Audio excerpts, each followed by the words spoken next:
ನಮಸ್ಕಾರ ರೀ ಎಲ್ಲರಿಗೂ. ಜವಾರಿ ಊಟಕ್ಕೆ ಸ್ವಾಗತ ಸುಸ್ವಾಗತ ರೀ. ನಾನು ಇವತ್ತು ಮಾಡಾಕತ್ತೀನಿ ರಾಜಗಿರಿ ಪಲ್ಯ.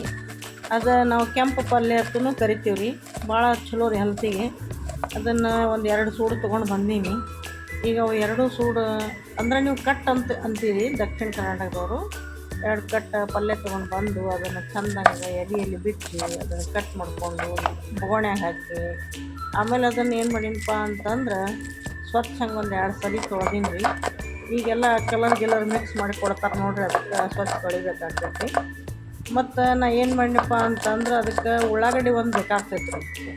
ಅದು ಉಳ್ಳಾಗಡ್ಡಿ ಒಂದು ಕಟ್ ಮಾಡ್ಕೊಳತ್ತೀನಿ ರೀ, ಸಣ್ಣ ಕಟ್ ಮಾಡ್ಕೊಂಡೀನಿ.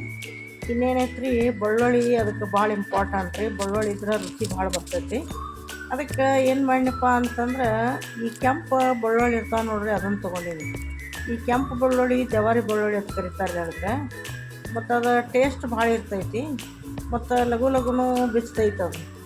ಹಾಗಾಗಿ ನಾವು ಏನು ಮಾಡೀನಿ ರೀ, ಕೆಂಪು ಬೆಳ್ಳುಳ್ಳಿನ ಹೆಚ್ಚು ಬಳಸ್ತೀನಿ. ಅದನ್ನು ಏನು ಮಾಡಿನಪ್ಪ ಅಂತಂದ್ರೆ ಒಂದು 5 ಮೆಣಸಿನ್ಕಾಯಿ ತೊಗೊಂಡೀನಿ ರೀ, 2 ಕಟ್ ಪಲ್ಯಕ್ಕೆ. ಆಮೇಲೆ ಆ ಬೆಳ್ಳುಳ್ಳಿ 2 ಮಿಕ್ಸ್ ಮಾಡಿ ಕುಟ್ಟಿ ತೆಗ್ದೀನಿ ರೀ. ಇನ್ನೇನೈತೆ ರೀ, ಈ ಪಲ್ಯ ಮಾಡೋದ್ರಿ ಇಷ್ಟ 2-3 ಇಂಗ್ರೀಡಿಯೆಂಟ್ ಒಟ್ಟು ಸಾಕು ರೀ, ಭಾಳ ಏನು ಹತ್ತಂಗಿಲ್ಲ.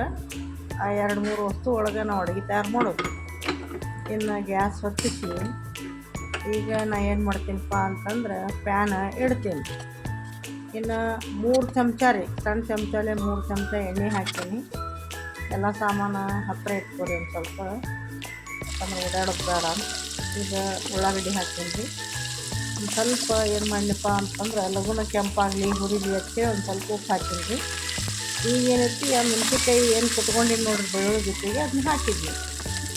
ಇದು ಪೂರಾ ಚೆಂದಂಗೆ ಬೇಯ್ದ ನಂತರ ಕೆಂಪು ಆಗ್ತೈತೆ ರೀ. ಅದು ಅವಾಗ ಏನು ಮಾಡಿದ್ರಿ, ತೊಳೆದಿಟ್ಟದ್ದು ಪಲ್ಯ ಏನೈತಿಲ್ಲ ಅದನ್ನು ಅದ್ರಾಗ ಹಾಕ್ಬಿಡ್ರಿ. ಹಾಕಿ ಚೆಂದಂಗೆ ಬಿಡ್ಲಾರ್ದ ತಿರುಗಿ ಆಡ್ಕೋತಿರೋದ್ರಿ. ಅದ್ರಾಗ ಒಂದು ಹನಿನೂ ನೀರು ಬೇಳೆ ಹಾಕಬೇಡ್ರಿ. ತೊಳೆದದ್ದು ನೀರು ಅದ್ರಾಗ ಇರ್ತೈತಿ, ಹಂಗೆ ಇದ್ರಿ ಸ್ವಲ್ಪ ಮಟ್ಟಿಗೆ ಬಸ್ತಿರ್ತೈತಿಲ್ಲ.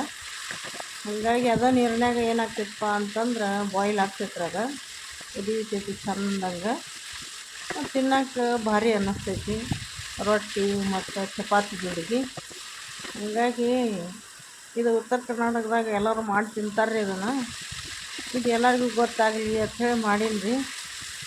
ಭಾಳ ಟೇಸ್ಟಿ ಇರ್ತೈತಿ, ಹೆಲ್ದಿ ಇರ್ತೈತಿ ಮತ್ತು ನ್ಯಾಚುರಲ್ ಆಗಿ ವಸ್ತು ಹಾಕಿ ನಾವೇನು ಮಾಡ್ತೀವಪ್ಪ ಅಂತಂದ್ರೆ ಅಡುಗೆ ಮಾಡೋದ್ರಿಂದ ಅದು ಹೆಲ್ತಿಗೆ ಚಲೋ ಅನ್ನಿಸ್ತೈತಿ ರೀ. ಮತ್ತೇನಿಲ್ಲ ರೀ. ಮತ್ತು ಈಗಿನ ಕಾಲದಾಗ ಹೆಲ್ತ್ ಕಾಯ್ಕೊಳ್ಳೋದು ಭಾಳ ಇಂಪಾರ್ಟೆಂಟ್ ಐತಿ. ಅದಕ್ಕೆ ಈಗ ನೋಡಿರಿ ಪಲ್ಯ ಅಂತೂ ತಯಾರಾಗೈತಿ. ಒಂದು ಹನಿನೂ ನೀರು ಉಳಿದಿಲ್ಲ. ಥ್ಯಾಂಕ್ ಯು ರೀ ಎಲ್ಲರಿಗೂ. ನಮಸ್ಕಾರ.